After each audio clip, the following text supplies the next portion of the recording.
నేను government teacher job చేసేదండి. అసలు నాకు చెవులు సడన్గా వినబడకపోయేసరికి ఏమైందోలే అనుకున్నా. కానీ తర్వాత మా పాప డాక్టర్ ఉండేది, యశోద హాస్పిటల్కి తీసుకెళ్ళింది. ఆ డాక్టర్ ఏం చెప్పిండంటే ఇది ఆపరేషన్కి పనికిరాదమ్మా అని చెప్పేసిండు. ఇక చెప్పగానే నాకు చాలా భయం వేసింది. అమ్మో నేను సర్వీస్ ఎట్లా చేయాలని నాకు చాలా భయం వేసింది. ఇక వెంటనే ఈ సాయి కృష్ణ గారు దగ్గరికి మా పాప తీసుకొచ్చినాక ఒక 10 years నుంచి నేను ఈ మిషన్స్ వాడుతున్నా. అసలు నాకు అప్పుడు ప్రస్తుతానికి నలుగురిలోకి వెళ్ళాలంటే నాకు చాలా భయం వేసేది.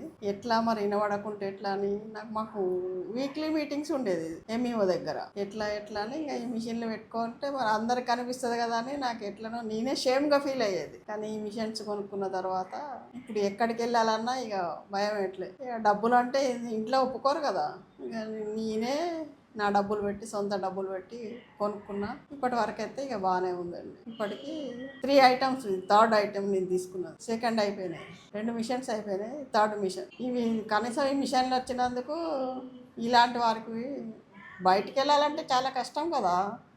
ఏమి వినబడకపోతే ఏం మాట్లాడతాం? జాబ్ చేయాలన్నా కష్టమే, ఇంట్లో ఏది వినబడకపోయినా కష్టమే, అందరు చెవిటోళ్ళు అంటారు. అందరి ముందులో నేను చాలా ఫీల్ అయ్యేది. ఇక తప్పదనుకొని ఇక నా ఓన్ డబ్బులు పెట్టి నేను కొనుక్కున్నా. ఇప్పటికైతే ప్రస్తుతానికైతే మంచిగానే ఉన్నది. ముందు ముందు కూడా మంచిగా ఉండాలనే కోరుకుంటున్నాను. సాయికృష్ణ గారి దయ వల్ల ఇక మొత్తానికైతే మిషన్స్ కొనుక్కోవడం జరిగింది. ఎప్పుడు ఏ ప్రాబ్లం వచ్చినా ఈ సాయికృష్ణ గారి దగ్గరికే వస్తాం.